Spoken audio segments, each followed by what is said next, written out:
Hey everyone, so I'm popping in just to discuss some of these 7 steps. So, the first step is linear structure. You want to make sure that you are getting the structure of the head. Next step is the block in stage. So, you're going to block in your shadow mask. So, the shadow mask of the whole head, including the hair and our neck.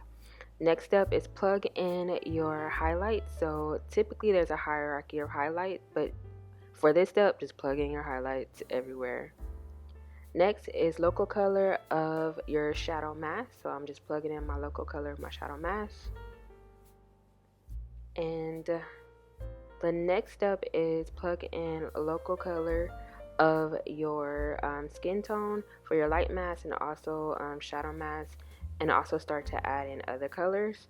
So this step you're going to add in other colors for your highlights, your midtones, and also your shadows.